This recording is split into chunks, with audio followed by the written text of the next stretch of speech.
Connaissez-vous la véritable apparence des anges? La plupart d'entre nous imaginent les anges comme des créatures célestes majestueuses, drapées de longues robes blanches et dotées d'ailes semblables à celles des cygnes.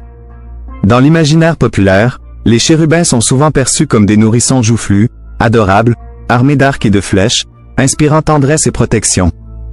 Mais qu'en est-il vraiment?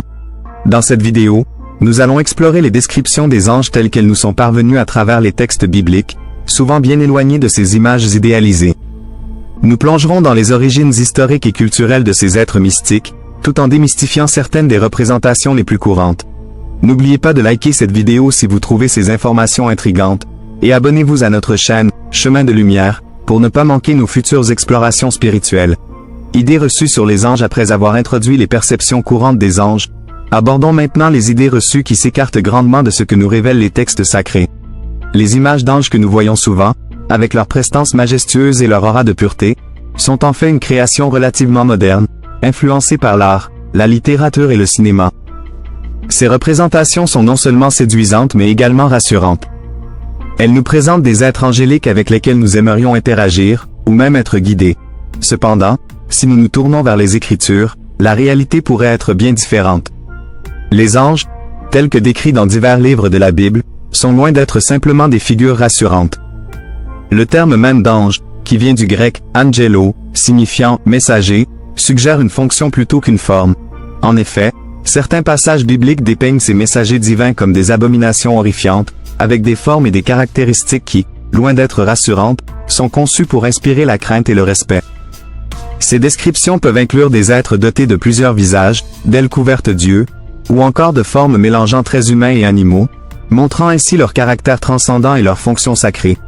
Cette représentation des anges comme des figures intimidantes et mystérieuses nous rappelle leur véritable rôle, agir en tant qu'émissaires de la volonté divine, des êtres dont l'aspect défie notre compréhension et illustre la puissance et la majesté de Dieu. Contexte historique et biblique. Explorons maintenant le contexte historique et biblique des anges pour mieux comprendre leur origine et leur rôle dans les textes sacrés. Les anges, comme nous les connaissons à travers les Écritures, trouvent leurs racines dans l'Ancien Testament, écrit principalement entre le 6e et le 3e siècle avant Jésus-Christ. Ces écrits proviennent d'une époque complexe et turbulente pour les peuples d'Israël et de Palestine.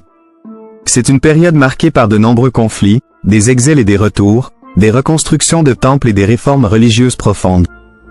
Dans ce contexte, les anges sont souvent apparus comme des messagers de Dieu, intervenant dans les affaires humaines de manière critique et parfois miraculeuse. L'étymologie du mot « ange » nous éclaire également sur le rôle essentiel de ces êtres.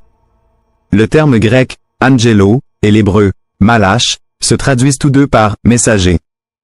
Ces mots soulignent la fonction principale des anges, être les porteurs des commandements divins, des protecteurs, des guides, et parfois même des exécuteurs de la volonté de Dieu.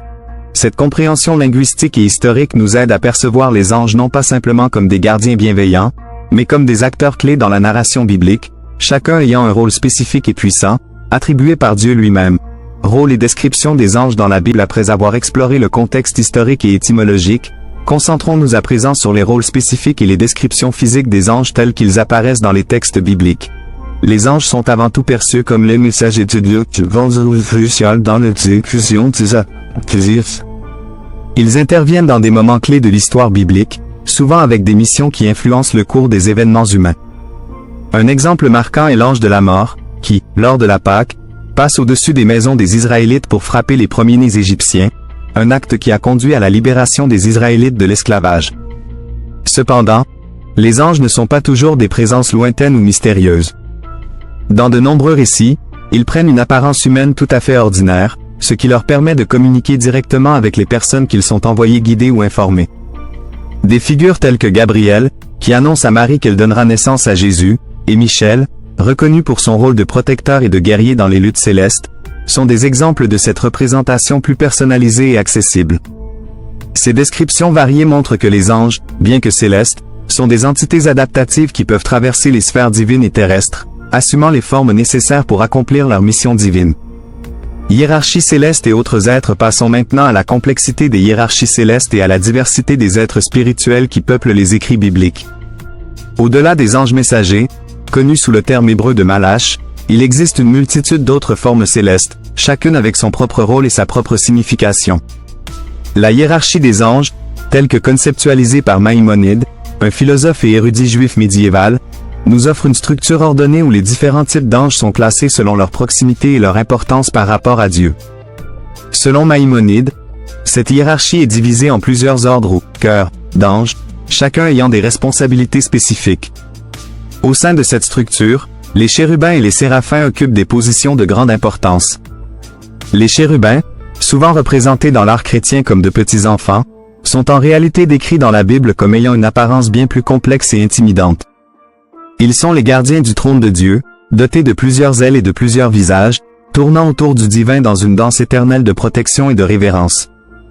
Les séraphins, quant à eux, sont les êtres de feu, ceux qui sont les plus proches de Dieu. Leur nom, dérivant du mot hébreu pour « brûler », reflète leur rôle dans le culte divin. Ils chantent sans cesse les louanges de Dieu, couvrant leurs faces et leurs pieds avec leurs ailes en signe d'humilité et de respect. Leur présence dans le livre d'Isaïe, où ils proclament la sainteté de Dieu, illustre leur fonction sacrée de pure adoration.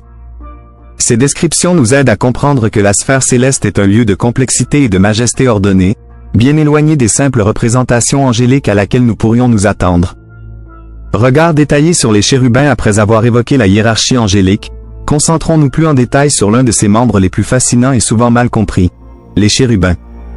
Les chérubins sont introduits dès le livre de la Genèse, où ils sont placés à l'est du jardin d'Éden, armés d'une épée flamboyante pour garder le chemin de l'arbre de vie.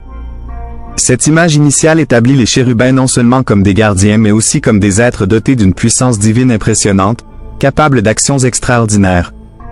Le livre d'Ézéchiel, cependant, nous offre une vision encore plus détaillée et étonnante de ces créatures. Ézéchiel décrit les chérubins comme ayant une forme humaine mais dotés de 4 visages et de plusieurs ailes, chaque visage correspondant à un aspect différent de la création, un visage humain, un visage de lion, un visage de taureau, et un visage d'aigle. Ces visages symbolisent respectivement la noblesse, la force, la stabilité et la vision. Les chérubins possèdent également des ailes couvertes d'yeux, symbolisant la connaissance et la vigilance omniprésente, leur permettant de voir dans toutes les directions à la fois. Cette apparence d'hybride animal humain souligne leur rôle de créature de transition, opérant entre le ciel et la terre, le divin et l'humain, exécutant les ordres de Dieu tout en gardant les lieux les plus sacrés. Leur présence impressionnante et multidimensionnelle illustre parfaitement la complexité et la majesté de l'ordre céleste. Exploration des séraphins. Poursuivant notre exploration des êtres angéliques, nous nous penchons maintenant sur les séraphins, parmi les plus élevés et les plus mystiques des anges mentionnés dans la Bible. Les séraphins sont décrits avec une richesse de détails dans le livre d'Isaïe. Ils se tiennent près du trône de Dieu, et sont dotés de 6 ailes. Avec 2, ils couvrent leur visage, avec 2 autres ils couvrent leurs pieds, et les 2 dernières leur servent à voler. Cette représentation illustre leur profond respect et leur humilité devant la majesté divine, soulignant le sacré de leur service et leur rôle dans la louange perpétuelle de Dieu. Ils chantent continuellement, proclamant la sainteté de Dieu, un chant qui résonne comme un appel à la reconnaissance de la toute-puissance divine. Le terme « séraphin » lui-même provient de la racine hébraïque « saraph », qui signifie « brûler ». Cette étymologie évoque l'intensité de leur dévotion et leur nature ardente, reflétant peut-être la pureté consumante de Dieu et la lumière brûlante de sa présence. Les séraphins symbolisent ainsi la passion brûlante pour le divin, une flamme de dévotion qui ne s'éteint jamais. Cette description des séraphins comme des créatures enflammées de zèle divin enrichit notre compréhension de la variété et de la profondeur des rôles que les anges jouent dans la cosmologie biblique, agissant comme des modèles de service et d'adoration inébranlables. Les Ophanimes, roux, après avoir exploré les séraphins ardents, tournons notre attention vers une autre catégorie d'êtres célestes fascinants et énigmatiques, les Ophanimes, ou les roux, tels que décrits dans la vision d'Ézéchiel. Dans cette vision prophétique, Ézéchiel décrit les Ophanimes comme des roues entrelacées, incrustées d'yeux tout autour. Ces roues accompagnent les chérubins dans leurs mouvements, suggérant une synchronisation parfaite et une harmonie dans leurs actions. Cette image puissante évoque un mécanisme divin complexe, fonctionnant avec une précision et une coordination qui défient l'entendement humain. La présence des yeux sur ces roues symbolise une surveillance et une conscience omniprésente, reflétant peut-être la connaissance et la vigilance de Dieu qui s'étendent à toute la création. Ces roues ne sont pas simplement des véhicules ou des accompagnateurs des chérubins. Elles représentent un aspect de la puissance divine qui est à la fois mystérieux et omniprésent. Les interprétations de la nature et de l'origine des Ophanimes varient largement. Certains commentateurs les voient comme une manifestation littérale de la présence de Dieu, tandis que d'autres les interprètent comme des symboles de la loi divine ou de l'univers en mouvement. Quelle que soit l'interprétation, les ophanimes restent l'un des aspects les plus mystérieux et visuellement impressionnants de la hiérarchie angélique. Conclusion. Alors que nous concluons notre voyage à travers la diversité et l'étrangeté des êtres célestes tels que décrits dans la Bible, il est fascinant de constater à quel point ces figures sont différentes de ce que la culture populaire nous a souvent présenté. Les anges et autres êtres célestes, avec leurs formes diverses et parfois terrifiantes, nous rappellent que le royaume du divin est beaucoup plus complexe et mystérieux que ce que nous pouvons imaginer. La nature inattendue des habitants du ciel, si elle était réelle, changerait radicalement notre perception de la spiritualité et de la divinité. Ces descriptions nous poussent à réfléchir sur la grandeur et la majesté de ce qui pourrait exister au-delà de notre monde terrestre. Nous vous invitons à rester curieux, à explorer davantage et à interagir avec notre chaîne. Si ce contenu vous a intéressé, n'hésitez pas à vous abonner à Chemin de Lumière. Partagez vos réflexions, vos questions et dites-nous quel sujet vous aimeriez explorer dans nos prochaines vidéos.